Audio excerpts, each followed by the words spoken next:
श्रीरामचन्द्रं शरणं प्रपद्ये श्रीरामदूतं शरणं प्रपद्ये श्रीराम जय राम जय जय राम जय राम जय श्री राम जय राम जय जय राम श्री राम जय राम जय जय राम श्री राम जय राम जय जय राम श्री राम जय राम जय जय मंगल भवन अमंगल हारी मंगल भवन अमंगल हारी द्रवौ सुदशरथ अजिर बिहारी द्रवौ सुदशरथ अजिर बिहारी श्री राम जय राम जय जय राम श्री राम जय राम जय जय राम जय जय जय हनुमान गोसाई जय जय जय हनुमान गोसाई कृपा करो गुरुदेव की नाई कृपा करो गुरुदेव की नाई श्री राम जय राम जय जय राम श्री राम जय राम जय जय राम श्री राम जय राम जय जय राम श्री राम जय राम जय जय राम श्री राम जय राम जय जय राम श्री राम जय राम जय राम बोलिए हनुमान जी महाराज प्रिय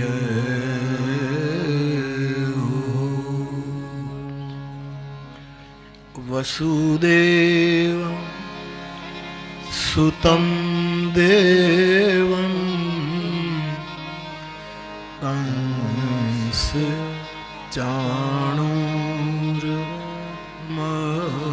चाणूरमर्दनम्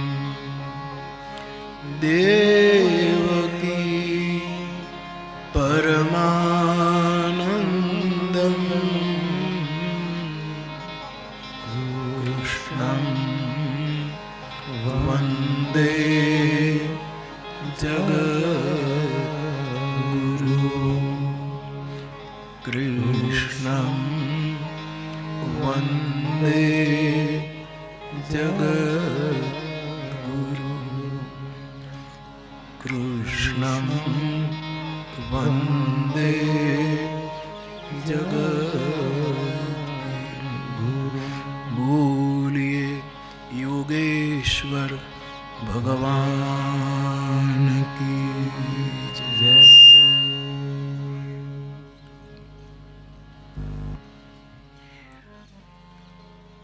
આજના વૈશ્વિક દિવસ ગીતા જયંતીના સંદર્ભે આપણે સૌ અહીં ઉપસ્થિત છીએ ત્યારે ત્રિભુવનીય ગ્રંથ શ્રીમદ ભગવદ્ ગીતા એમને પ્રણામ કરીને એ ગીતાના ગાયક ભગવાન શ્રી કૃષ્ણનું સ્મરણ કરીને અને ગીતા વિદ્યાલય જોડિયા ધામમાં બેસીને ગીતાનું અધ્યયન અને સ્વાધ્યાય કરતા કરાવતા રહ્યા એવા આ સંસ્થાનો મૂળ પુરુષ પૂજ્યપાદ વિરાગ મુનિને સ્મરીને આ સંસ્થાને આશીર્વાદ આપનાર પૂજ્યપાદ તપસ્વી ઋષિ કૃષ્ણશંકર દાદા,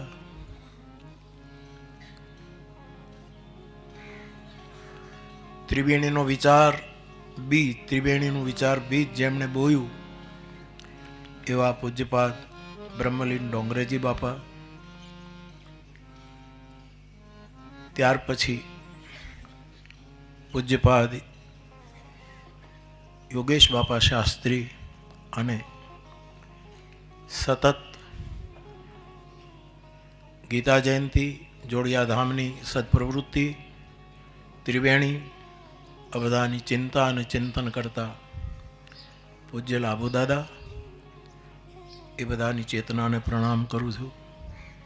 આ સંસ્થાના પૂર્વ વડીલો જે પહેલાં ટ્રસ્ટીઓ હતા એમાંથી ઘણા અત્યારે હાજર નથી, એમની સેવાને પણ સ્મરું.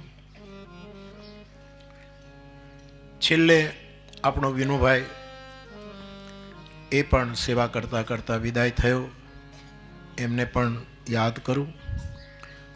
વર્તમાનમાં જે ટ્રસ્ટી મંડળ છે અને એના ઉપર આપ સૌના આશીર્વાદ છે, એમાં મુખ્ય આપણો વિનુ, એ બંને જણ એ દંપતી આ સેવામાં લાગેલા છે. ગીતા વિદ્યાલયમાં ગીતાના શ્લોકોનું, રામચરિતમાનસની ચોપાઈઓનું ગાયન થતું રહે, સ્વાધ્યાય અધ્યયન થતા રહે એટલા માટે સેવા આપતા પૂજ્ય શાસ્ત્રીજી જે નિરંતર આમાં સેવા આપી રહ્યા છે. ગીતા વિદ્યાલયમાં પોતાના બાળકોને મોકલતા જોડિયા ધામના સૌ પરિવારજનો, આપ સૌને પણ સ્મરું છું. અમારી ત્રિવેણીમાં પધારતા સૌ કથા જગતના મારા સૌ પૂજ્ય ચરણો, એ બધાના ચરણોમાં હું પ્રણામ કરું છું. બાપ, હવે આખી ત્રિવેણીનું સંચાલન પૂજ્ય શાસ્ત્રી બાપા કરે છે. આ ઉંમરે પણ સમય કાઢીને એ સતત સેવા આપે છે. મુંબઈથી ધનંજય બાપા શાસ્ત્રી પણ અહીંયા સતત સેવા આપે છે. આ વખતે એમને કંઈક રોકાણ હતું પહેલેથી, એટલે આવી શક્યા નથી. એમને પણ વંદન કરું છું. દ્વારકામાં વિરાજતા હોય તો અચૂક આપણને આશીર્વાદ આપવા પધારતા પૂજ્ય સ્વામીજી મહારાજ, આપને પ્રણામ. મોરબીથી સાહેબ હંમેશા આવે, સાહેબને બંદગી સાહેબ. જય શ્રી હનુમાન. માતાજીને પ્રણામ. આપ સૌ ગૌતમ દાદા, નરેન્દ્ર બાપા અને બધા જ મારા પૂજ્ય ચરણો, આપ સૌને મારા પ્રણામ. આપ સૌ ભાઈ બહેનો,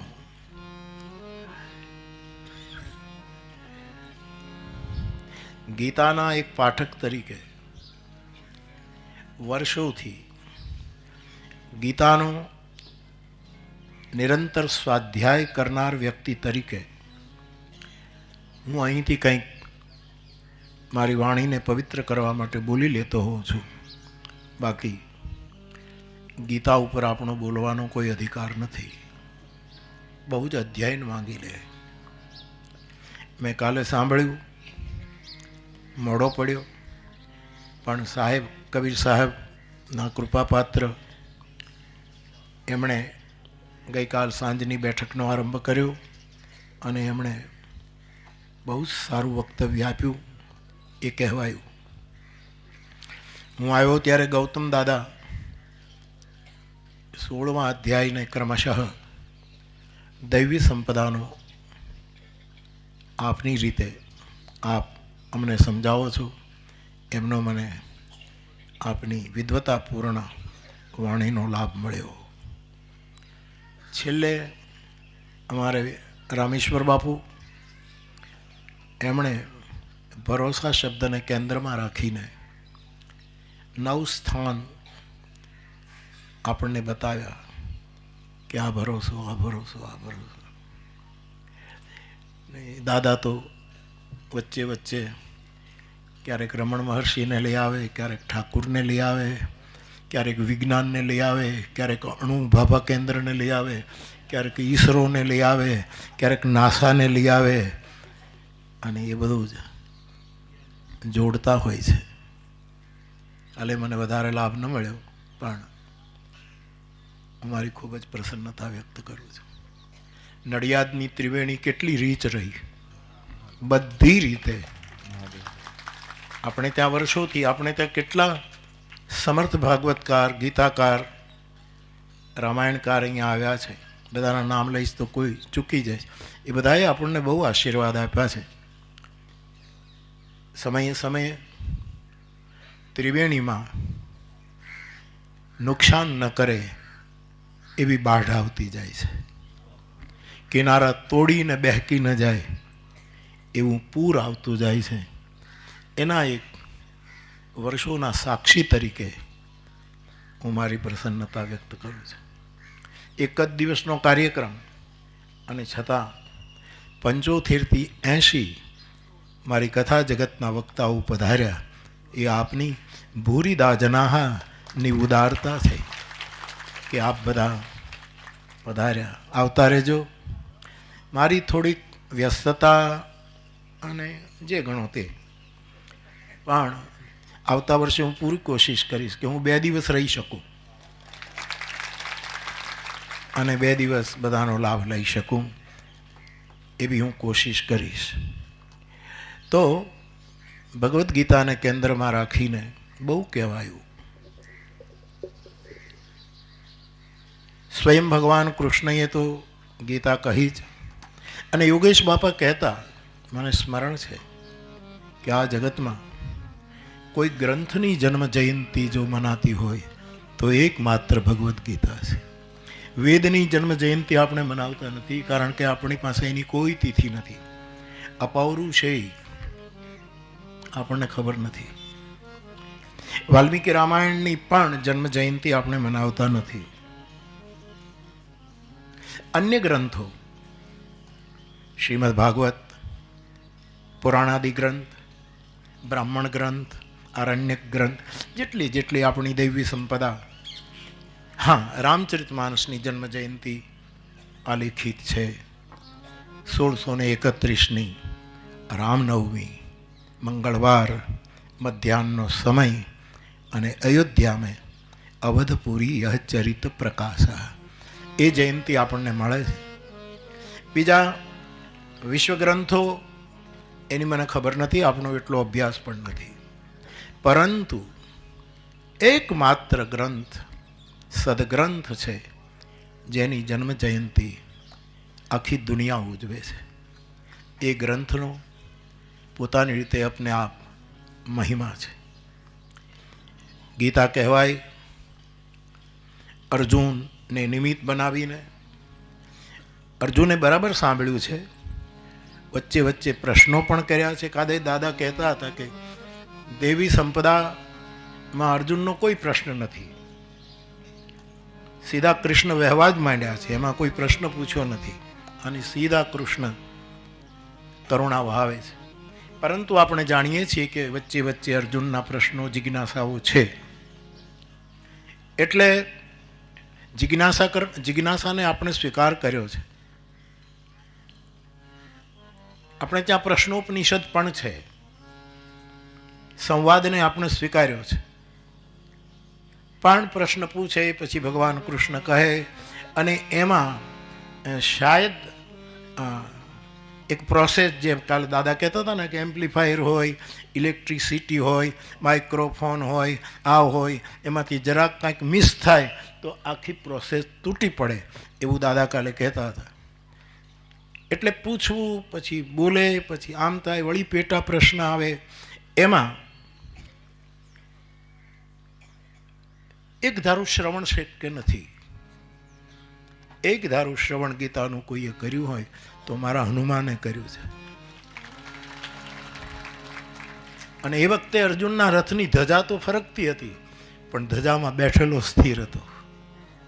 એનું મન જરાય ડામાડોલ નહોતું.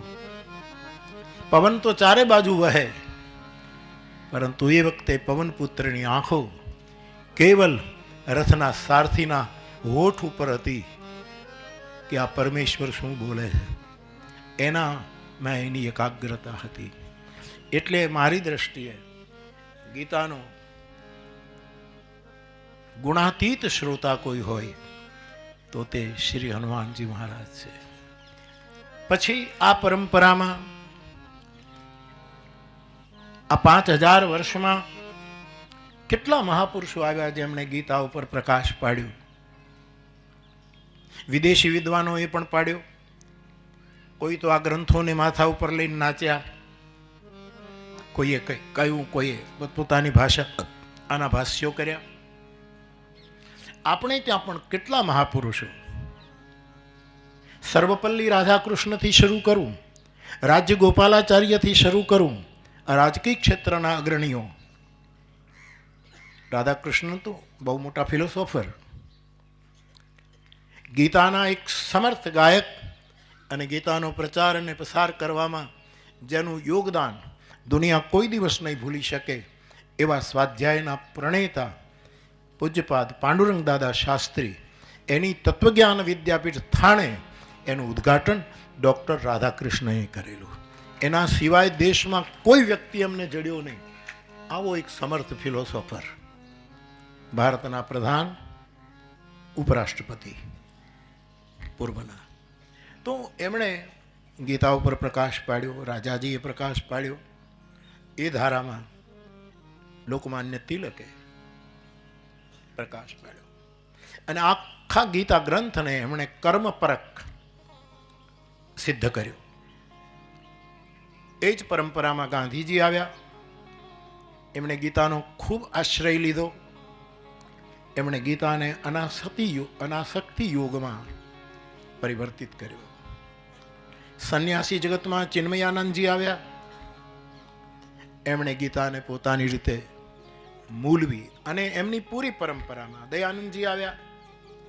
અન્ય મહાપુરુષો આવ્યા, અન્ય માતાજીઓ આવી. આ બધાએ ગીતાને પોતાની આંખોથી જે રીતે દેખાયું એવી રીતે ગીતાને આપણી સામે મૂકી આપ્યા. એ જ પરંપરામાં એક જબરદસ્ત ભાષ્ય ગીતાનું આવ્યું અને તે ધોલિયાની જેલમાં બેઠેલો એક મહામુનિ વિનોબા, એમણે ગીતાના ભાષ્યો, અને આજે જગતમાં એની કીર્તિ છે, એના લેખાજોખા લેવાય છે. તો આ બધા મહાપુરુષોએ, ઓશોએ પોતાની રીતે ગીતા ઉપર વાતો કરી. હરિયાણાના કુરુક્ષેત્રમાં બેઠેલા અમારા એક મહાપુરુષ જ્ઞાનાનંદજી મહારાજ, એ ભગવદ્ ગીતા ઉપર બહુ જ કામ કરે છે. હરિયાણાની દરેક સ્કૂલમાં સરકારને રાજી કરીને એમણે ગીતા કમ્પલસરી કરાવી દીધી છે એક સાધુએ, અને દરેક સ્કૂલમાં ગીતા શીખવાય છે, એનો સ્વાધ્યાય થાય. તો આમાં ઘણા નામ રહી જશે. પાંડુરંગ દાદા ગીતામૃતમ, દાદાની ગીતા બહુ આપી. એટલે કેટલાય મહાપુરુષોએ, ડોંગરે બાપાએ ગીતા ઉપર પ્રવચનો કર્યા છે કે નહીં મને ખબર નથી. કૃષ્ણશંકર દાદા તો ઓલ ઇન વન હતા, એનામાં તો બધું જ હતું, શું બાકી હતું. ધનંજય દાદા આવે છે, એનું સ્વાગત કરું છું, ગમે તેમ કરીને પહોંચ્યા છે. પ્રણામ બાપા. આ જોડિયા ધામ તરફનો આપનો પ્રેમ આપે વ્યક્ત કર્યો, મેં પ્રણામ કરું. પણ ડોંગરે બાપાના મુખમાંથી ગીતાનો એક ટુકડો મેં કાયમ સાંભળ્યો. જ્યારે હું એમની કથા સાંભળવા નાનો હતો ત્યારે જતો, અને અત્યારે આપ બેસીને દૂર જ્યાં જગ્યા મળે એમ કથા સાંભળો છો એવી 3 કથાઓ ડોંગરે બાપાની મેં જ્યારે હાઈસ્કૂલમાં ભણતો હતો ત્યારે મહુવામાં, તળાજામાં, થોડું બગસરામાં, ક્યારેક સાવરકુંડલા, ક્યારેક ક્યાંક, એવી રીતે મેં એમની કથાઓ. દાદા પધારો, પ્રણામ. રાજી કર્યા બાપા, પ્રણામ. આવો અહીંયા પાછો આવી જાઓ, જગ્યા છે, જગ્યા બાપા. ખુશ રહો.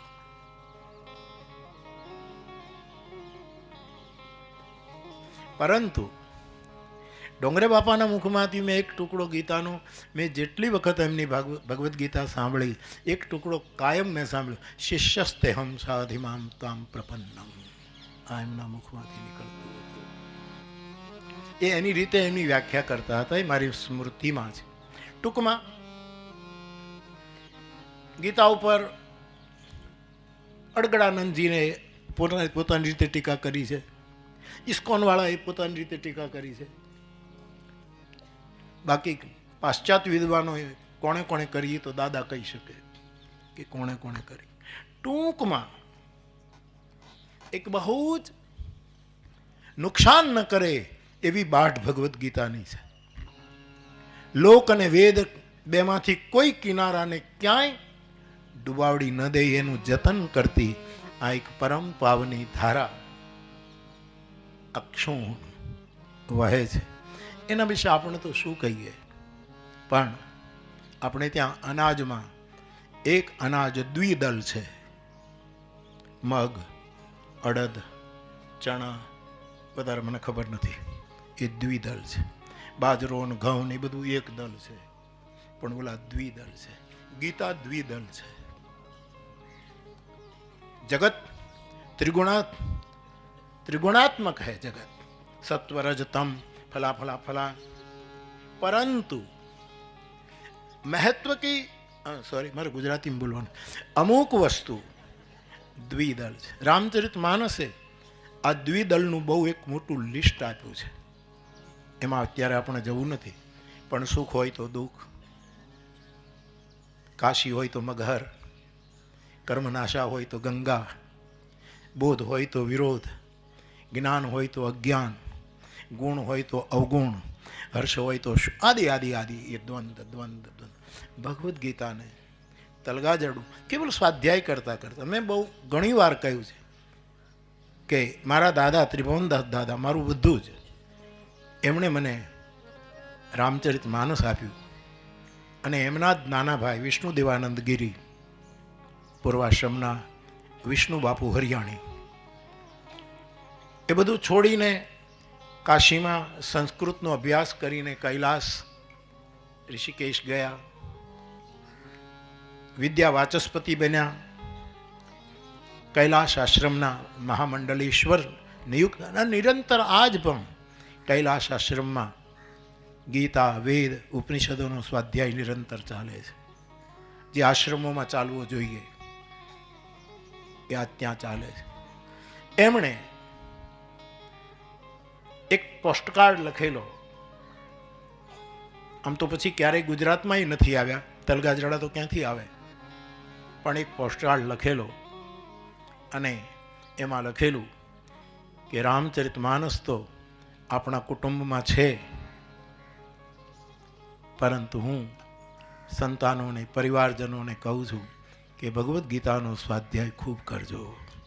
અને ત્યારથી આ ગીતાને મારી રીતે ગુરુ કૃપાથી, વિષ્ણુ દૃષ્ટિથી, ત્રિભુવન દૃષ્ટિથી, વ્યાસ દૃષ્ટિથી ઓર પૂર્વ સૂર્યોના દર્શન, કારણ કે એવી જ્ઞાન દ્રષ્ટિ કોકથી મળે તો જ ગીતા સમજાય એમ છે.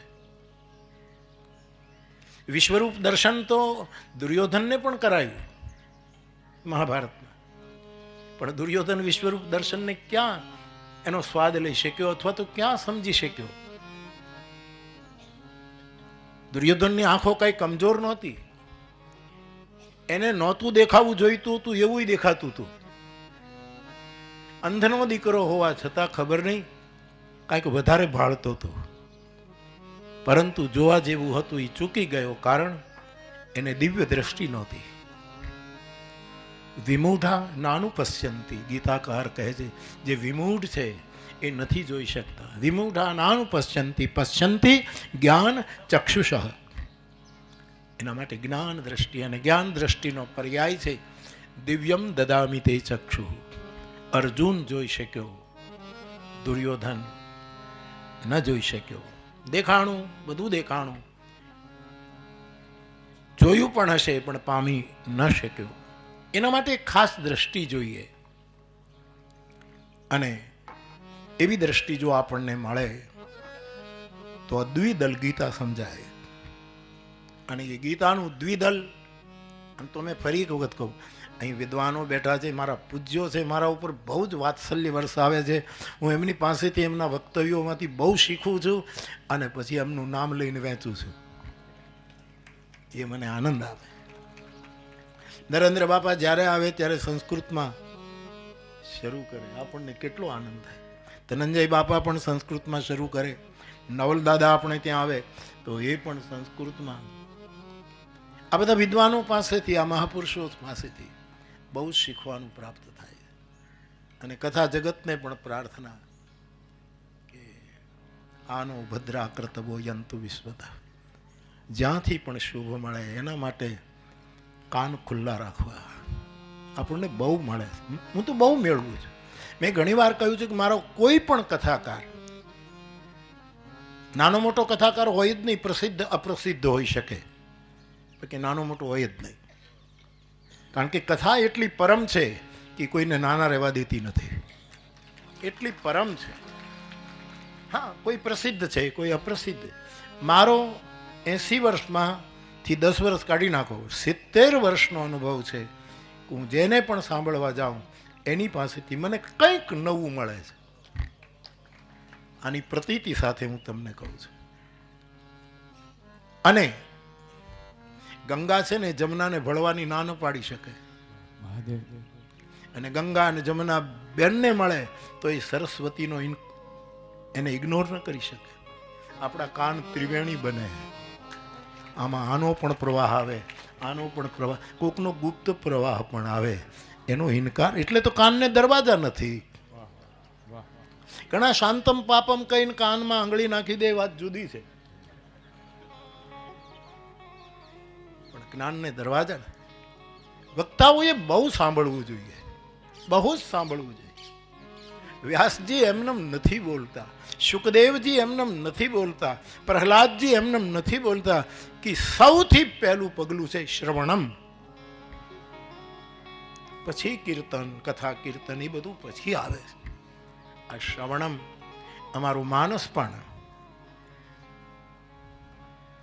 જિનકે શ્રવણ સમુદ્ર સમાન, જિનકે શ્રવણ સમુદ્ર સમાન, કથા તુમારી સુભગ સરીના, કથા તુમારી સુભગ સરીના. જેના કાન સમુદ્ર છે અને ભગવાનના વિધવિધ લીલાઓ દ્વારા રચાયેલા વિધવિધ ગ્રંથો એ વહેતી સરિતા છે. સમુદ્ર નદીના જળથી તૃપ્તિ નથી અનુભવતો, ઘોઘવાટા કરે છે, જેમ વધારે આવે એમ. જેનું શ્રવણ આટલું સુબલ છે, સાંભળવું જોઈએ. સાંભળવાથી મને બહુ લાભ થયો છે. હું એક સાધુના બાળક તરીકે કહું તો હું તલગાજરડામાં લોટ માંગવા જતો ત્યારે મારી તાંબડીમાં કોઈ બાજરાનો લોટ નાખે, કોઈ જુવારનો નાખે, કોઈ મકાઈનો નાખે, કોઈ ભૂલમાં રાખ પણ નાખી દે. બની શકે ને બન્યું તું, પણ આપણા કાન તાંબડી બને અને કથાકારોના કાન તાવડી બને. તાંબડી એકલી નહીં કે ભેગું કરવું, તાવડી પણ બને કે બીજાને રોટલો આપીએ આપણે. કાલે જાંબુડાનો એક ચારણ મને રસ્તામાં મળ્યો. મને કે બાપુ, હું આટલી કથા સાંભળું છું, મને આશીર્વાદ આપો. મારે મારી ઝૂંપડી મને કીર્તિ જાણે છે, આ છોકરાઓ જાણે છે, તમારા બધાના નામ લેતા, અને આપણી દરેક કથામાં હોય છે જામુડાવાળા. મને બાપુ આશીર્વાદ આપો, મારે રોટલો શરૂ કરવો છે. રોટલો કથાકાર તાંબડી પણ બને, તાવડી પણ બને, તાંબુલ પણ બને, કે બધાના મુખમાં એવા, કાનમાં એવા સૂત્ર નાખે તો એને તાંબુલની જેમ એને વાગોળ્યા જ કરવું પડે, વાગોળ્યા જ કરવું પડે. અને તાંબુલનું વાગળવું જાગૃતિનું પ્રતીક છે, માણસને જાગતા રાખે. આ ક્રિકેટરો છે ને, એ લોકો સૂવે તો નહીં, સુવાય નહીં, પણ તમને ખબર છે આ ટેસ્ટ ક્રિકેટરોની બધા રમતા હોય ત્યારે મોઢામાં કંઈક એવું નાખે છે ને, આમ ચાવ્યા જ કરે. મને એમ થાય કે શું ખાતા હશે, શું ખાતા હશે, પણ એવું કંઈ પણ દ્રવ્ય હશે એ ચાવ્યા જ કરે. એ જાગૃતિનું, એ ખોટું ખોટું કાંઈક ચાવે તો પણ જાગૃતિ, કારણ કે એમાંથી એવા રસો જરે. ત્યારે તાંબુલ એ તો આપણું, તાંદુલ અને તાંબુલ એ આપણી સંસ્કૃતિ છે. આ તાંબુલ અને તાંદુલ, તાંદુલે કૃષ્ણને પ્રસન્ન કર્યા, તાંબુલ હવેલીના બીડા આપણને પ્રસન્ન કરે છે. આ બંનેની બહુ મોટી પરંપરા છે. તો હું આપની પાસે એ વાત કહેવા જાઉં કે દ્વિદલ ભગવદ્ ગીતા, આમ તો ત્રિગુણાત્મિક બહુ જ વાત, ત્રિવિધા ભવતી શ્રદ્ધા, કેટલી કેટલી વાત.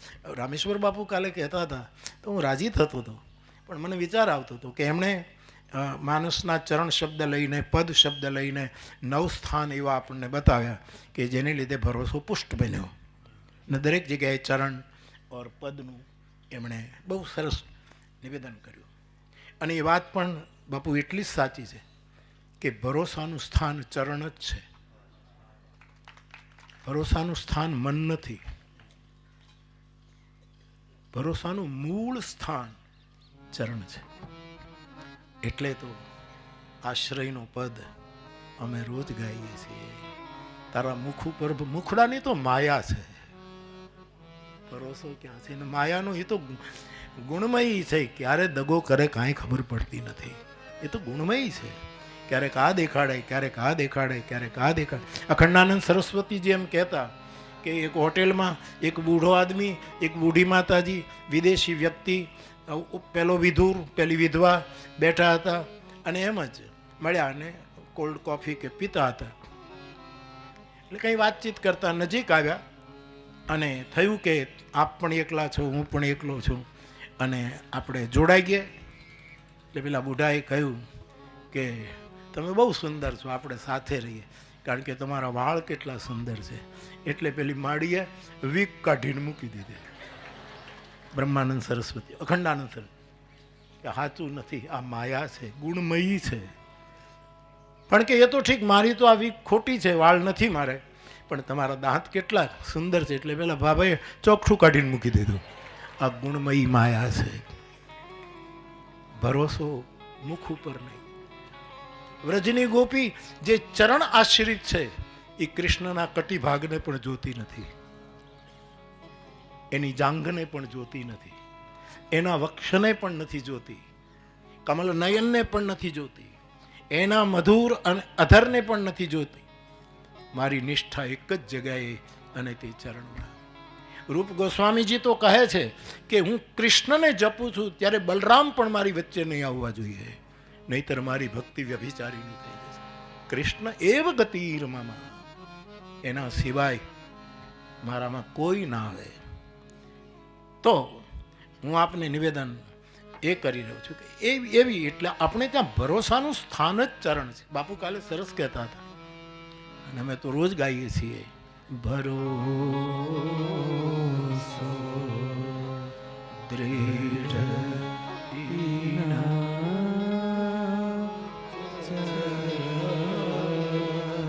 અને ચરણમાં બધું જ છે. નખ જ્યોતિ પણ છે, રજ પણ છે, અમીય મુરીમય ચૂર્ણ ચારું છે, વિભૂતિ છે, ઐશ્વર્ય છે, જગતની સંજીવની છે. શું નથી?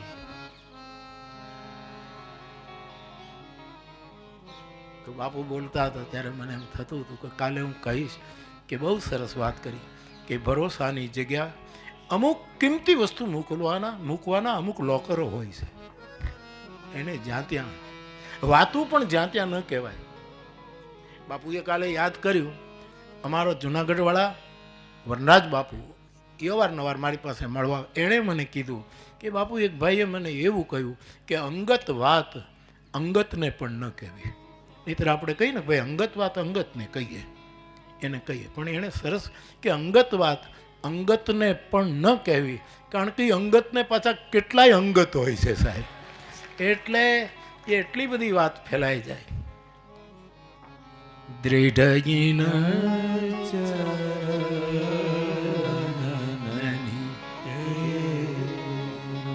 મામેકમ શરણમ.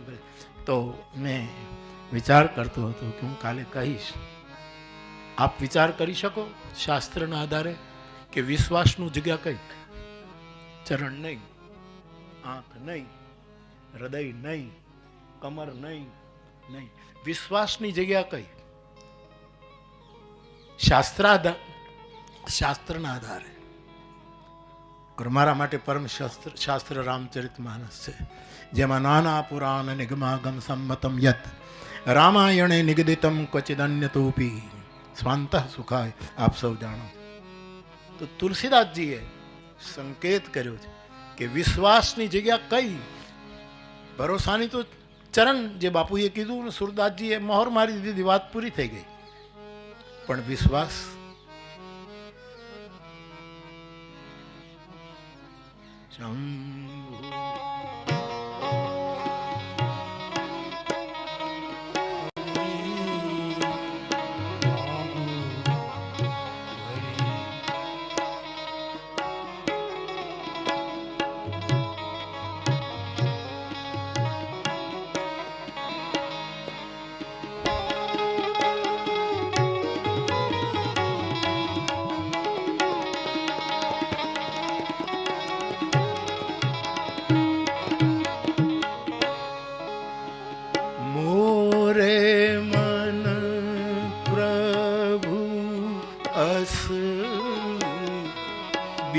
વિશ્વાસા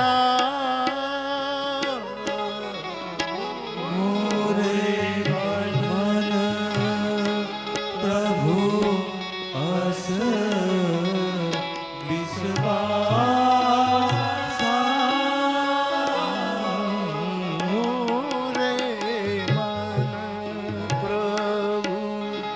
અસ વિશ્વાસા મોરે મન પ્રભુ અસ વિશ્વાસા રામ તે અધિક રામ કરતા રામ તે અધિક રામ કરતા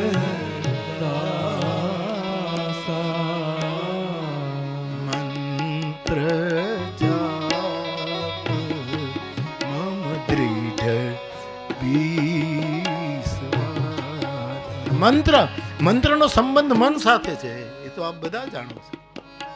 મનનો સીધો સંબંધ માનવીના મન સાથે, એટલે વિશ્વાસનું, ભરોસાનું સ્થાન ચરણ છે, પણ વિશ્વાસનું સ્થાન માનવીનું મન છે.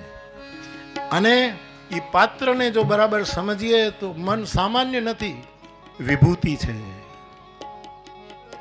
કૃષ્ણની પ્રશંસિત ઇન્દ્રિયોમાં મન હું છું. તેથી તલગાજરડાને લાગ્યું કે વિશ્વાસ રહે છે માનવીના મનમાં. વિશ્વાસ માનવીના મન, ભરોસો ચરણમાં, વિશ્વાસ. સવાલ ઉઠે, શ્રદ્ધા ક્યાં? શ્રદ્ધા ક્યાં રહેતી હશે? એનું કોઈ શાસ્ત્ર આપણને ઈશારો કરે છે? અનેક રીતે શાસ્ત્રો કહે.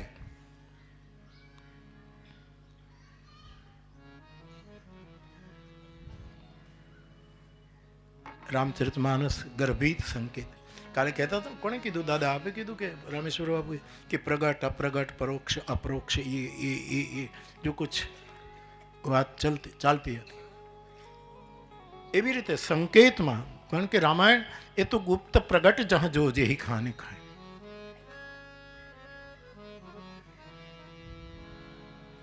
એમાં સંકેત છે. શ્રદ્ધાનું સ્થાન કયું? શ્રદ્ધા ક્યાં રહે? સાત્વિક શ્રદ્ધા ધૈર્ય સુહાઈ ત્રિવિધા ભવતી શ્રદ્ધા. 3 પ્રકારની શ્રદ્ધા ભગવાન કૃષ્ણએ કહ્યું છે. રાજસી, તામસી, ચૈવ સાત્વિકી. જો 3 પ્રકાર, એમાં સાત્વિક શ્રદ્ધા તુલસીદાસજીને ઉઠાવી શ્રદ્ધા રાખવાના પાત્ર તરીકે. શ્રદ્ધા રાખવા માટે સાત્વિક શ્રદ્ધા ધૈર્ય સુહાઈ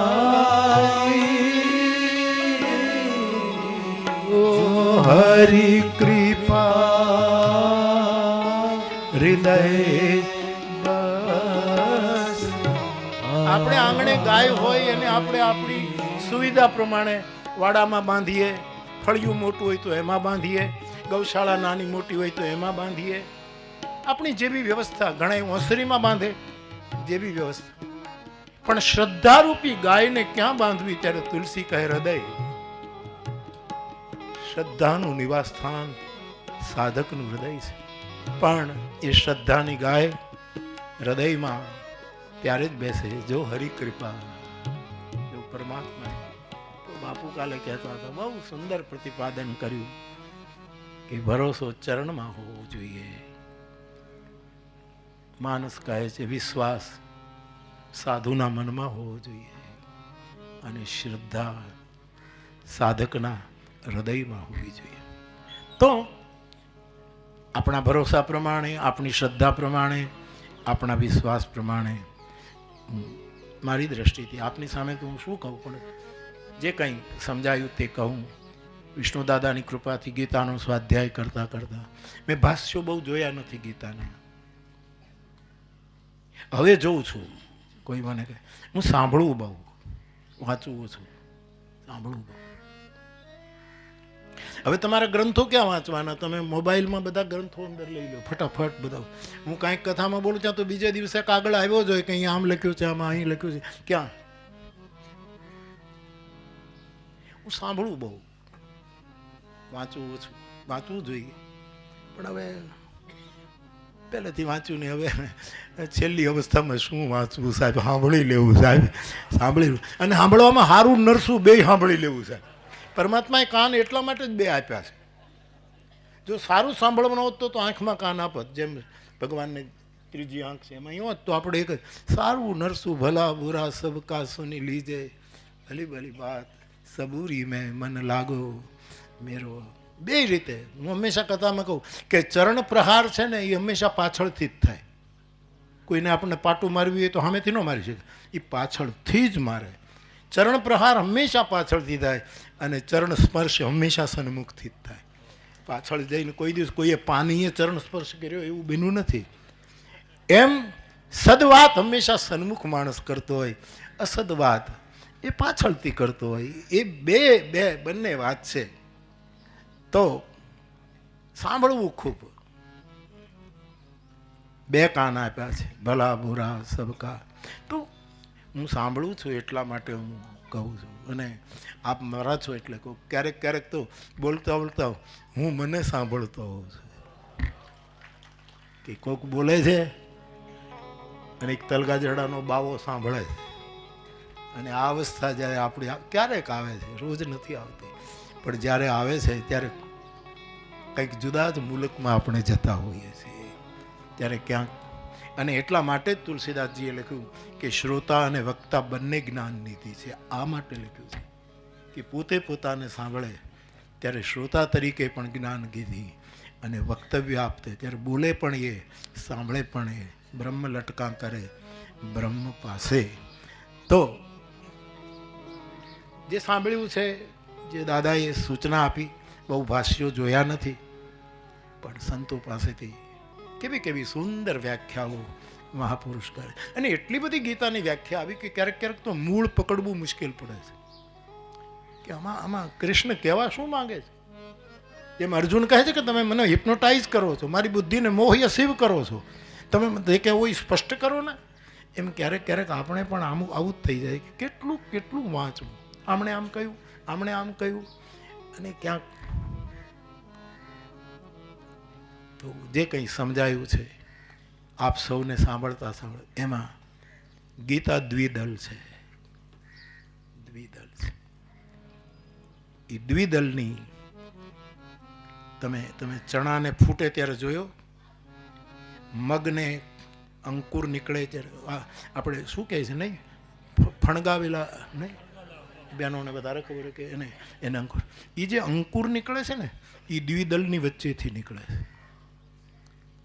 એમ જ્યારે અનુભૂતિનો અંકુર નીકળે છે એ હંમેશા દ્વિદલની વચ્ચેથી ફૂટે છે. જે દેખાતો નહોતો પણ સંભાવના પૂરી. ભવિષ્યના ભાખી શકીએ પણ સંભાવના ચોક્કસ. આજે જયશ્રીમાએ મને ચણા આપ્યા, ચણો દ્વિદલ છે એટલે એ ગયા પછી હું જોતો હતો કે અમે ક્યાંય અંકુર ફૂટ્યો છે, પણ લીલા હતા પણ મૂળમાં તો ક્યાંક અંકુર ફૂટ્યો હશે. અને અંકુર જેવું જગતમાં કોઈ ભાષ્ય નથી, અંકુર જેવી કોઈ ટીકા નથી, અંકુર જેવું કોઈ પહેલું નથી. આ જે બુદ્ધ પુરુષોએ આવું કર્યું છે બધાને કૂંપળે ફૂટી છે, સ્વાભાવિક ફૂટી છે. ક્વચિત અન્ય તો ઉપી, જો ધારણા નહોતી એવું કંઈક નીકળે. તો મૂળ વાત કે મારે કેટલું બોલવાનું, ના એ તો તમારી ઉદારતા છે કે મારા ઉપર દબાણ નથી કરતા, પણ કાંઈક એવું થાય તો આમ કાલે કરતા હતા એમ કરજો. મારા ગૌતમ દાદા તો સમજી ગયા કે હવે મને પણ સંચાલકની પણ એક મર્યાદા હોય છે કે ભાઈ બધું સમયસર પૂરું કરવાનું હોય. પણ આ કહેવું જોઈએ ને, અહીંથી કહેવું જોઈએ. ના દાદા હું તો રમૂજ કરું છું. ના સમય બહુ ન લેવાય, સ્મરણ કરી લેવાય, બહુ સમય ન લેવાય સાહેબ. આવા અવસરો ક્યારે આવે? બે કામ કરી લેવા દ્વિદલ બધા ભાઈઓ. ભગવત રૂપ જગતની સેવા કરવાનો જ્યારે જ્યારે મોકો મળે એ સેવા કરી લેવાની. અને સેવા થઈ ગયા પછી સેવા કરવાની વધારે પરમાત્મા કૃપા કરે એટલા માટે નિરંતર સ્મરણ કરી લેવાનું. સેવા અને સ્મરણ જગમાં કરવાના બે કામ. સેવા તો જન સેવા કરવીને લેવું હરિનું. પુનિત મહારાજ કબીર કહે કમાલ કો કબીર સાહેબ. રામ ભગત પણ કહે દો ભિખાને ભાખરી પ્રભુને દેજો મન. સેવા અને સ્મરણ. મારા બધા આપ સૌ, હું ને તમે બધા જ્યારે જ્યારે સમય મળે ત્યારે સમાજ જે ભગવત રૂપ છે, જગ નિવાસ પ્રભુ પ્રગટે. આ જગત પરમાત્મા છે. જગતગુરુ શંકરાચાર્યને લાગ્યું છે એટલે એમણે મિથ્યા કહી દીધું. એ ઊંચાઈ હોય એ કહી શકે, આપણે એમ ન કહી શકીએ કે જગત ભગવત રૂપ છે. એટલે વિનોબાજી કહે છે બ્રહ્મ સત્ય શંકરાચાર્ય ભગવાનની વાત હું સ્વીકારું છું પણ જગન મિથ્યા નથી સ્વીકારતું એમ કહીને. નહીતર શંકરના પાકા ઉપાસક છે વિનોબાજી, શંકરાચાર્ય માટે સમર્પિત છે. એમણે કહ્યું કે મારા ઉપર વધારેમાં વધારે કોઈએ અસર કરી હોય તો શંકરાચાર્ય, એના પછી કોઈએ વધારે અસર કરી હોય તો જ્ઞાનેશ્વરે, એના કરતાં વધારે કહી તો એકનાથ, નામદેવ આદિ બધા નામ એમણે આપ્યા છે. અને પછી એ જ ક્રમમાં મારા ઉપર કોઈએ વધારે અસર કરી હોય તો મહાત્મા ગાંધીએ કરી છે, એવું એ કહે છે. તો એમણે એમ કહ્યું કે બ્રહ્મ સત્ય છે પણ જગત સ્ફૂર્તિ. આ જગત સ્ફૂર્ત છે. પાષાણમાં પણ જીવ હોય તો આ જગત બ્રહ્મમય છે. સર્વમ ખલુ ઇદમ બ્રહ્મ શ્રી રામમય સબ જગ જાની. અણુ અણુમાં ઈશ્વર તારો મને ભાસે છે. પણ તો ઈશ્વર રૂપ જે જગત છે એની મારે ને તમારે આપણી પાસે જે ક્ષમતા હોય એના દ્વારા સેવા કરી લેવી. બુદ્ધિ હોય તો બુદ્ધિ, સંપત્તિ હોય તો સંપત્તિ, વિચાર હોય તો વિચાર, ગીત હોય તો ગીત, સંગીત હોય તો જે કોઈ આપણામાં જગતને ઉપયોગી વસ્તુ હોય એનાથી જગતની ઈશ્વર રૂપ જગતની સેવા કરવી. અને એ કરી લીધા પછી સમય મળે એટલે સીધું સ્મરણ કરવું, કારણ કે આવો અવસર બાર આવતો નથી.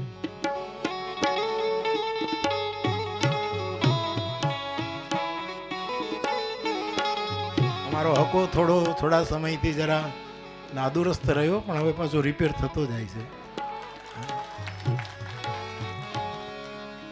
2-3 કથાથી મને પૂછે કે હવે હું હાજરી લગાવું, હજી હાજરી, પણ કાલે જ મને કહેતો હતો ક્યારેક બેલેન્સ નથી રહેતું.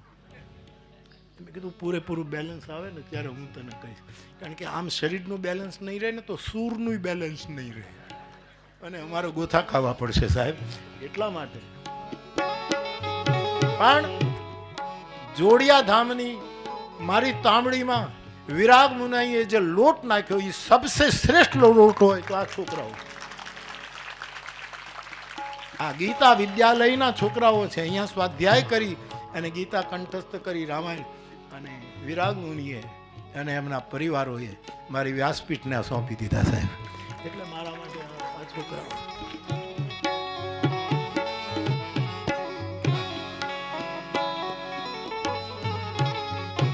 દાદા આપે કાલે આખ્યાયિકા કહી કે ખાસ માણસોને નિકટ બોલાવ્યા પિતામહે, પછી શબ્દ આપ્યો એક દ દ દ. કેટલી મોટી અદ્ભુત વાત છે.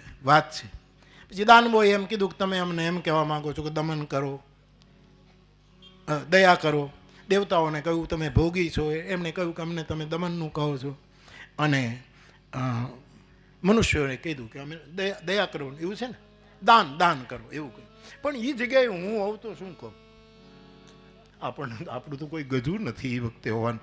પણ બહુની મેં વ્યતીતાની જન્માની તવ ચાર્જુનમ.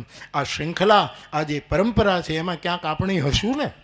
અને જો મને બ્રહ્મા બોલાવે કે ભાઈ આ ત્રણેય તો કહી દીધું,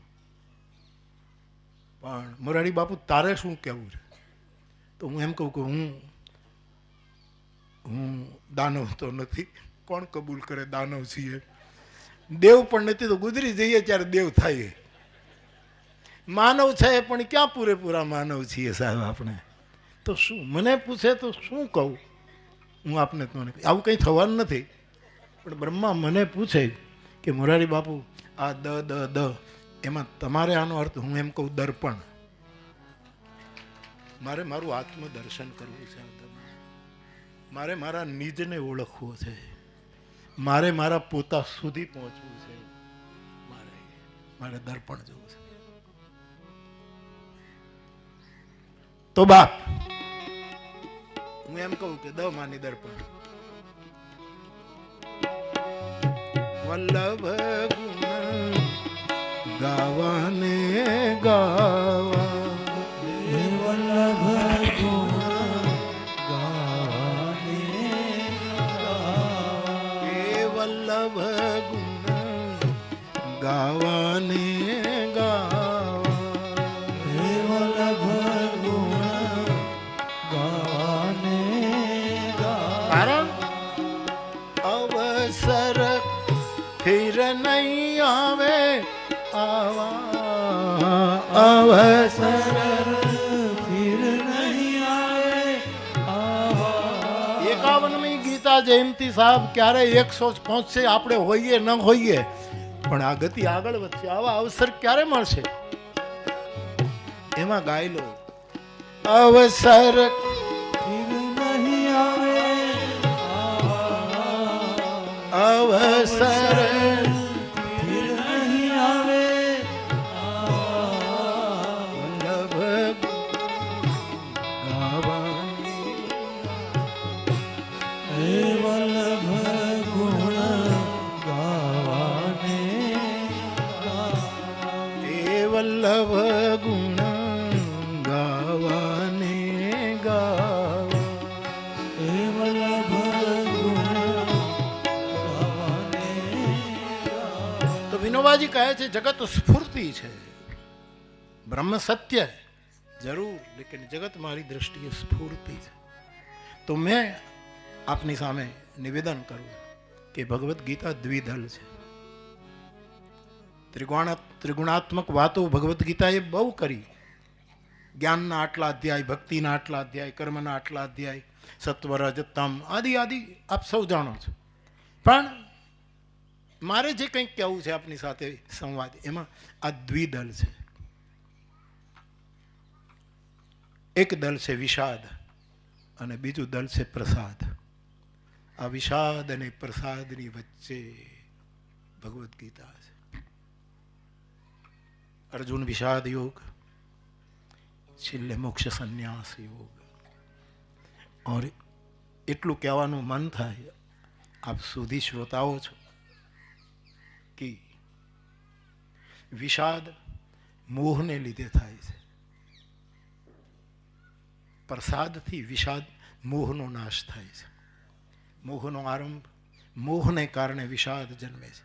મમતા, મોહ, મારાપણું, હું આને કેમ મારું, આ બધા મારા, આદિ આદિ મોહને કારણ, મામકાહા જે વાત આવી એને કારણે, આ મારા ગુરુ, આ મારા ફલાણા, એને લીધે આ મોહને કારણે વિષાદ ઉત્પન્ન થયો. અને એ મોહનો નાશ કોઈ પરમ તત્વના પ્રસાદથી જ થશે. એટલે અર્જુન કહે નષ્ટો મોહ. આ દ્વિદલ વિષાદ અને પ્રસાદની વચ્ચે કેટલા યોગો છે, કેટલી સંધિઓ કરી છે, કેટલું જોડાણ કર્યું છે, કેટલો મોટો સમન્વય કર્યો છે ભગવદ્ ગીતામાં. પછી બધા જ યોગો, બધા આ યોગ, આ યોગ, આ યોગ, બધું જોડ્યું. પણ મૂળ બે વસ્તુ વિષાદ અને પ્રસાદ, આ દ્વિદલ છે. બીજું એક દ્વિદલ છે, ધર્મક્ષેત્રે કુરુક્ષેત્રે, આ દ્વિદલ છે. કુરુક્ષેત્રને ધર્મક્ષેત્ર કહીને આરંભ કરાયો. સમવેતા યુયુત્સવ, યુદ્ધની ઈચ્છાથી એકઠા થયેલા ધર્મક્ષેત્ર અને કુરુક્ષેત્ર. આ દ્વિદલમાં તલગાજરડાને એક વચ્ચેની વસ્તુ દેખાય છે ગીતાને લીધે, અને તે છે ધર્મક્ષેત્ર જમણી બાજુ. ધર્મ હંમેશા દાહિની હોય, કુરુક્ષેત્ર એ હંમેશા વામ છે. અવળાઈને કુરુક્ષેત્ર કહેવાય, ઊંધા ચાલવું એને કુરુક્ષેત્ર કહેવાય. કોઈ પણ વસ્તુને સમજ્યા વગર વિરોધ કરવો એ કુરુક્ષેત્ર છે. અને ગમે તેવી નેગેટિવ વાત હો છતાં એને પોઝિટિવ લેવી એ ધર્મક્ષેત્ર છે. પણ આ બે ક્ષેત્ર, આ બે દ્વિદલ, એક સંપુટ, એની વચ્ચે ભગવાન કૃષ્ણ કહે આ શરીર એક ક્ષેત્ર છે. એક બાજુ ધર્મક્ષેત્ર, એક બાજુ કુરુક્ષેત્ર, અને એની વચ્ચે જે છે એ આ શરીર, એને કૃષ્ણએ એક ક્ષેત્ર કહ્યો છે. અને એની અંદર બેઠેલો એ ક્ષેત્રજ્ઞ છે. તો બાપ, આ શરીર જે છે એ ક્ષેત્ર છે. એ ધર્મક્ષેત્ર ન થાય તો કોઈ ચિંતા નહીં, કુરુક્ષેત્ર ન થઈ જાય. કમ સે કમ ક્ષેત્ર બની રહે. મૂળ રૂપમાં એ પોતાની નીચતા પકડી રાખે. એની અંદર બેઠેલું ક્ષેત્રજ્ઞ તત્વ કદાચ ઓળખાય ન ઓળખાય એ આપણી પાત્રતા અથવા તો આપણા ઉપર ગુરુની કૃપા એના ઉપર નિર્ભર છે. પણ કમ સે કમ આમાં ક્ષેત્રને સમજીએ.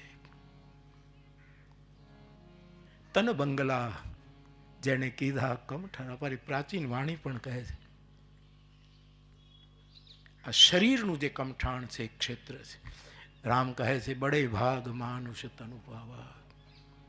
આ શરીરને વચ્ચે રાખીએ ત્યારે જ્યારે જ્યારે સારા ચમકારા થાય છે, ધર્મ ભાવ જાગે છે, ધર્મ લાભની ઈચ્છા થાય છે, ત્યારે એ ધર્મક્ષેત્રનું રૂપ લે છે. અને ક્યારેક ક્યારેક ઈર્ષા, દ્વેષ, આને મારી નાખો, આને અન્યાય કરો, આ ભાવ જાગે છે, ત્યારે કુરુક્ષેત્ર બને છે, ક્ષેત્ર બની રહે. અને એટલે તુલસી કહે છે બડે ભાગ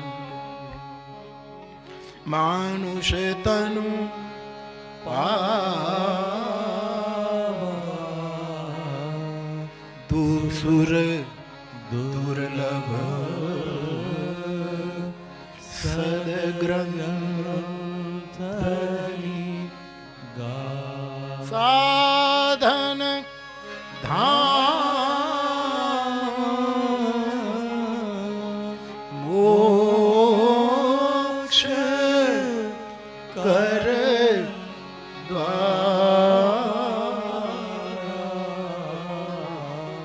પાઈ જેહી પરલો આ ક્ષેત્રને સંભાળજો. ઘણા લોકો એમ કહે છે કે આ શરીરને તમે તોડી નાખો, ચૂથી નાખો, ખતમ કરી નાખો તો જ શરીરસ્થ ક્ષેત્રજ્ઞ સમજાશે. હશે કેનારાનો અનુભવ હશે એટલે આપણે પગે લાગીએ, પણ આપણો અનુભવ નથી. શરીરને તોડી નાખવાથી, શરીરને ક્ષેત્રને ચૂંથી નાખવાથી ક્ષેત્રજ્ઞ નહીં. ગીતામાં તો કહે છે કે જે વધારે પડતો ભૂખ્યો રહે છે મને દુઃખ આપે છે, મને પીડા આપે છે. હું અંદર બેઠો છું, મને હેરાન કરે છે. ગરધણીને બહુ હેરાન ન કરાય, નહીતર ક્યારે ઘર ખાલી કરાવે કંઈ કહેવાય નહીં સાહેબ. શરીરને સાચવીએ. માનુષ દેહ પ્રાપ્ત થયો છે તો ધર્મ ક્ષેત્ર અને કુરુક્ષેત્રની વચ્ચે એક ક્ષેત્ર આપણે, અને આ શરીર વિશે તો બહુ ચિંતનો થયા. દાદા કહેતા હતા ને, રમણ મહર્ષિએ ચિંતન કર્યું અને એ એક પૈડાવાળી સાયકલ, એટલે 3 પૈડાવાળી સાયકલ લઈ આવ્યા રમણ મહર્ષિ.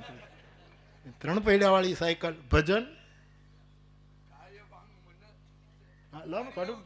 હા એવું કાઢું. ચિંતનમ ક્રમાત, પૂજનમ જપ અને ચિંતનમ ક્રમાત. આ ઉત્તરોત્તર આ એ 3 પૈડાવાળી સાયકલ એટલે પૂજા 3 વસ્તુની જરૂર છે. અને પછી આવે છે જપ, વાણી અને મન. પણ ચિંતન આવે પૂજ્ય બાપુ ત્યારે 1 પૈડાવાળી, અને એક ક્વચિત જ દેખાય છે. એટલે મન પર જ્યારે બોલતા હતા ત્યારે બહુ પ્રસન્ન થાય. એને એટલે કેવું દાદાએ કેવી સાયકલ લાવ્યા, અને પછી એણે કીધું કે 1 પૈડાવાળી સાયકલ સર્કસ વાળા જ ચલાવી શકે.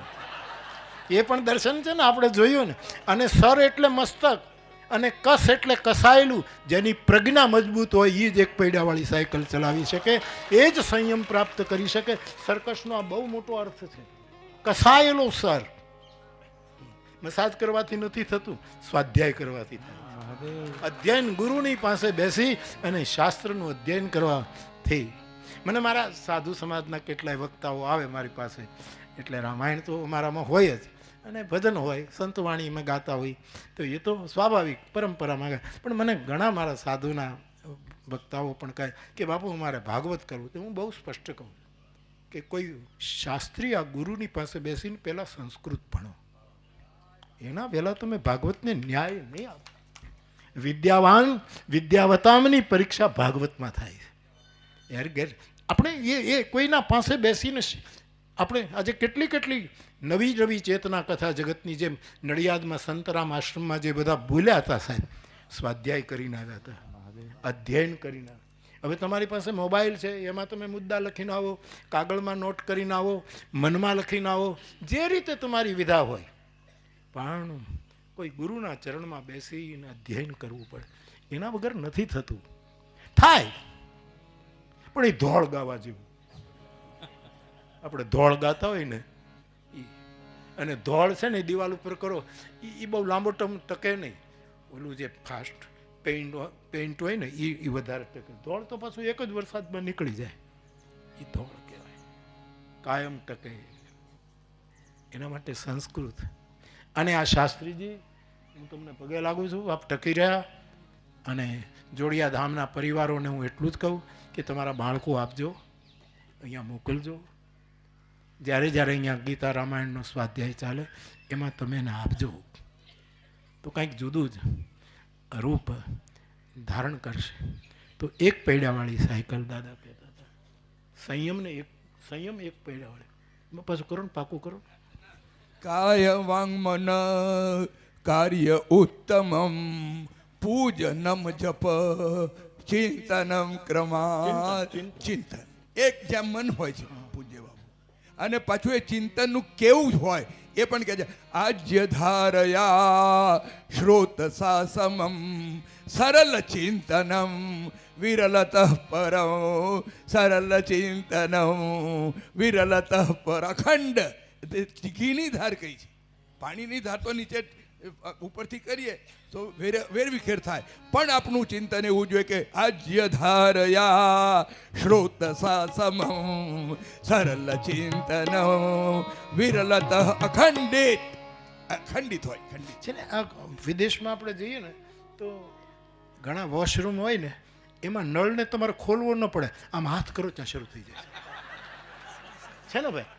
નળને તમારે અડવું જ ન પડે, ખોલવો ન પડે, એક નિશ્ચિત ડિસ્ટન્સ પૂરું થાય એમ શાસ્ત્રી દાદાને અમે સામું જોઈએ અને કહીએ એટલે તુરંત ધારા શરૂ થાય છે. એક વક્તા બોલી ગયા પછી મારે શું વચ્ચેની ખાલી જગ્યા એ કાંઈ નક્કી કરીને નથી આવતા. રામેશ્વર બાપુ બોલ્યા પછી એમણે જે અથવા તો દાદા બોલ્યા પછી જે એણે વચ્ચેની જગ્યા પૂરી એ સ્વાભાવિક આવી હતી, એ સ્વાભાવિક હતી. એને આપણે ખાલી આમ સામું જોઈએ તે શરૂ થઈ જાય, જેમ લાભુ દાદા શરૂ થઈ જતા હતા. આ બધા આપણી પાસે એવા પ્રવાહો છે કે આપણો હાથ જોવે કે આને કંઈક જોઈએ છે એટલે તુરંત ધારા શરૂ કરી દેતા. એટલે દાદાએ કાલે બહુ સરસ વાત કરી. વિશેષ કંઈ નહીં કહેતા. આ શરીર ક્ષેત્ર છે એના વિશે બહુ જ કહેવાયું છે. ધર્મ ક્ષેત્ર બને તો બહુ સારું, કુરુક્ષેત્ર ન બને. અને ધર્મ ક્ષેત્ર કે કુરુક્ષેત્ર બેમાંથી કંઈ ન બને, કમ સે કમ ક્ષેત્ર રહે. જેવું લઈને આવ્યા હતા, કબીર કહે જેવી ચુંદડી લઈને આવ્યો તો જ્યાં ક્યું ધરી દી નહીં. જેવી હતી એવી જ આ શરીરની ચાદર હું તને અર્પણ કરું છું, એવું કબીર સાહેબનું ફરમાન છે. તો ભગવદ્ ગીતાના આ ત્રિભુવનીય દિવસે બહુ જ આનંદ થાય છે. એમનો પ્રાકટ્ય દિન છે. ગ્રંથનો આટલો બધો મહિમા વિશ્વમાં કોઈ ગ્રંથનું હોય તો જ્યાં સુધી મારી જાણકારી પ્રમાણે એ ભગવદ્ ગીતા. અને અહીંયા 4 ગ્રંથની સ્થાપના છે. ભગવાન વેદ, શ્રીમદ ભગવદ્ ગીતા, શ્રીમદ રામચરિતમાનસ.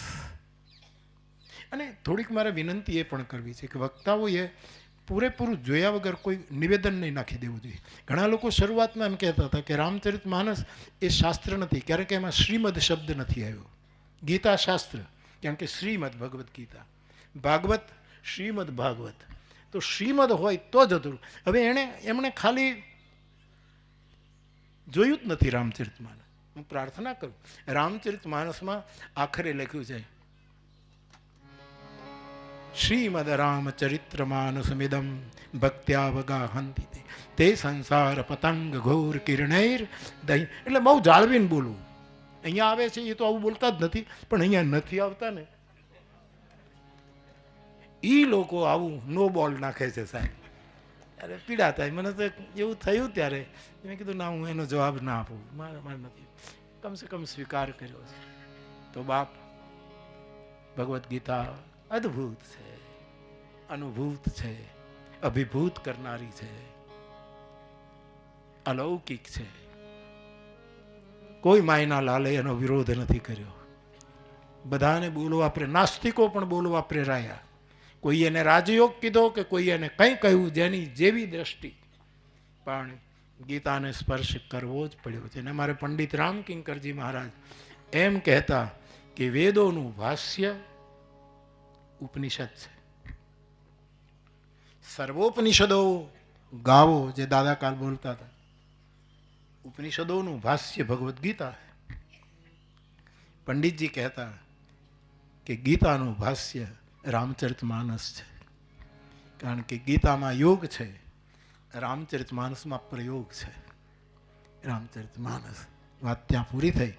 એ શ્રૃંખલામાં મને કોઈ પૂછે કે રામચરિતમાનસનું ભાષ્ય કયું, તો હું કહું ભૂસુંડી રામાયણ રામચરિતમાનસનું પૂરું ભાષ્ય છે. વળી કોઈ મને પૂછે કે ભૂસુંડી રામાયણનું ભાષ્ય કયું, તો કહું હનુમાન ચાલીસા છે. અને કોઈ પૂછે કે એનું ભાષ્ય કયું, તો રામ નામ છે.